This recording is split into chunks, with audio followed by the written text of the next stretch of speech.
Hello and welcome to Soda Tasting, an online show dedicated to soda reviews and appreciation. I'm Patrick O'Keefe. On this episode, we're going to do something totally different. We are going to not review soda, not review anything. We're going to talk about soda folklore. And joining me is my friend Brandon Ely. Brandon, welcome to the show. Thank you. So Brandon and me have been friends for a long time. I don't know, 12 years, they're around. We met online on an online community and have kept in touch, met in person numerous times. I'm actually visiting his family here in LaGrange, Georgia. And Brandon is an e-commerce and online marketing expert. He wrote a book about it, Online Marketing Inside Out, that I also contributed to in a small way. And he blogs about the topic at brandonely.com, speaks at conferences, and in general is passionate about those topics. So when I visit my friends, with the soda tasting stuff, they know about it, and Brandon was kind enough to drive me around a little bit to some local grocery stores, and we actually passed by a farmer's market, right? And I pointed it out and said, we should go there because, sometimes those farmer's marketplaces, they have soda.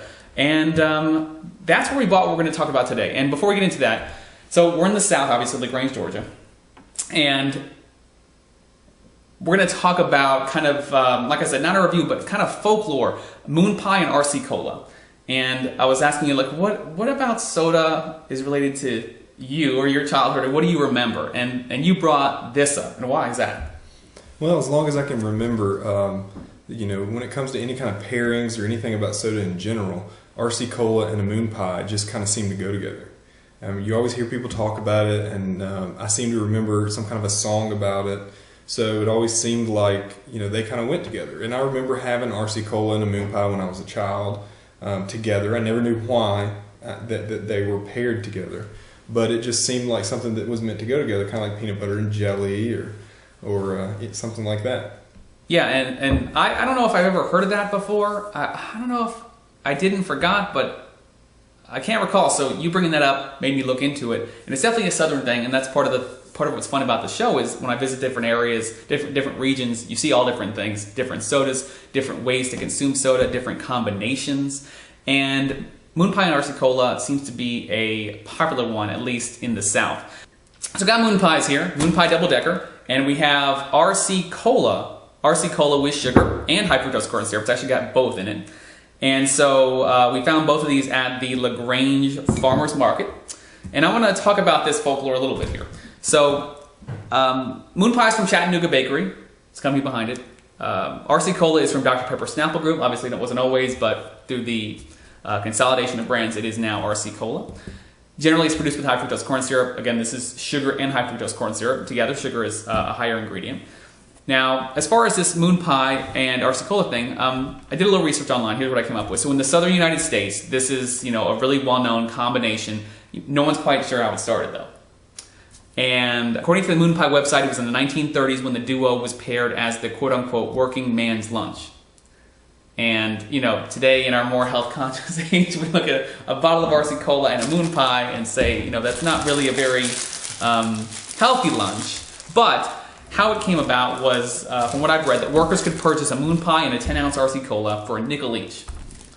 Yeah, but when you think about it, it's not that bad of a lunch. It's a lot smaller than most lunches, right? You could eat a single hamburger from McDonald's is like bigger than this. So that's at least true. You're not eating a lot of. Yeah, if you look at the calories here, the RC Cola with sugar and high fructose corn syrup has 160 calories, and the MoonPie has 300. Okay, so you're looking at 460 460 calories. That's like one hamburger. Okay, and you got 7 grams of fat in there, none here. 40 milligrams of sodium here. 230 milligrams of sodium there. Carbs, you got 43 and 42 sugars. And 55 with 27 sugars. Yeah, so obviously it's not a healthy choice. But it was looked at as a great value back then. That's kind of why it was a nickel each. This cost me $1.69. I want to say $1.79, maybe $1.39, something like that. And then this box was $3.69. So it's about 40-something cents a piece. About 40 cents or so a piece. So if you look at it, about $2, $2.10, $2.15 with tax. That's a cheap lunch. It's going up $2, and that's inflation. Over. Now, again, like I said, your workers could purchase them for nickel each, and an NPR story is what indicated to me that, the most popular theory is that they came in bigger sizes than their competitors. So similar snacks were smaller, similar drinks came in lower quantity than the 10-ounce RC Cola, and so you got more bang for your buck. So that's why it's the working man's lunch. The creation of the MoonPie was influenced by miners visited by a bakery salesman named Earl Mitchell Sr. The miners wanted something solid and filling, and when Mitchell asked them how big, one of them framed the moon with his hands, as legend has it, and said about that big. And that's how they came up with the size of the MoonPie. And you mentioned the song. I mean, in the 1950s, country artist Big Bill Lister, that's a country artist name, Big Bill, released a song, RC Cola and MoonPie. There is even an RC MoonPie festival that will be held in Bell Buckle, Tennessee on June 15th of this year. So, man, if I wasn't busy, I'd be there. Yeah, I wish I could say I would be there too, but I likely won't. And we're recording this in LaGrange, Georgia again, which is 43 miles from Columbus, Georgia, which is where RC Cola was invented. So this is very southern and it's very central to this region. So we've talked about it, so I guess we should now try it. And let me see here. There we go.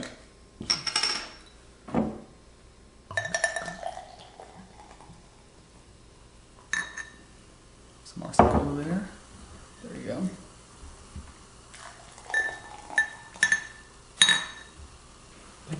You're welcome. And fix that off. And I don't know, do we each need to open a full MoonPie? I guess so. Yeah, I'm not eating after your MoonPie. I would say it's been a long time since I had a MoonPie. I think I have had one in the past, but I could not tell you when. I had one probably a year ago. Okay. So obviously I ate them a lot more than you. Right. Okay, so where's my bucket? Yeah, you're gonna spit this out? No, I'm not really. I guess you can spit on the floor. No, I'm not going to spit this one. Yeah, that's a good guess. I'll just spit it on the floor. All right, so obviously what you have here with, go ahead and dig right in. Obviously what you have here with a MoonPie is you have chocolate, graham cracker, and marshmallow, for those who aren't familiar. So kind of the contents of a s'more, but the way they compose it is different from a s'more. It's the way it's, I don't know, I guess it's the way it's separated almost. Well, it's a lot easier than having to build a fire to make lunch. And it's a little bit dark chocolate too. It's not really like milk chocolate, which I like that. So you just try it. I'll just go with it here.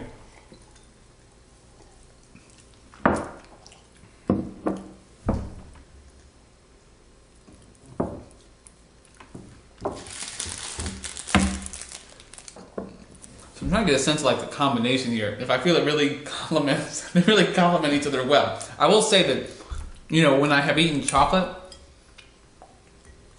and excuse me for talking with my mouth full, you wouldn't have a show if I didn't do that.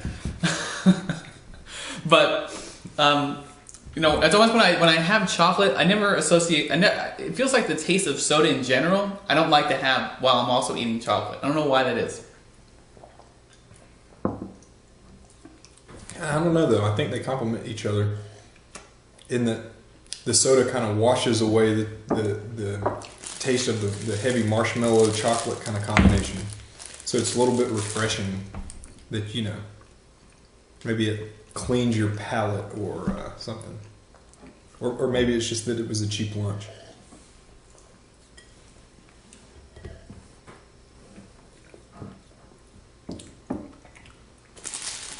And people like junk food. So I think it's a good snack. I think they go well together. But I think it's funny that grown men could eat a MoonPie and drink a RC Cola and be full for a whole half a day while they worked. Yeah, because these were working men. Yeah, doing construction and miners. Yeah, like, miners. Yeah. That, like half of them would die, during the day, and the other half would want a MoonPie and RC Cola, and that would be satisfying. And like today, you'd have an RC Cola and a MoonPie for dessert. Right, you'd eat a big hamburger and fries, and You might have throw a MoonPie at the end. Yeah, I think it's a good snack. I think the two together are interesting and kind of nostalgic because of this backstory. I think it's fun to look at how different regions pair soda. So, was MoonPie and an RC Cola part of your childhood? Let me know in the comments on YouTube or on sodatasting.com. Brandon, thanks for joining me. Thanks for having me. Excellent. Thank you for watching, and as always, everything in moderation.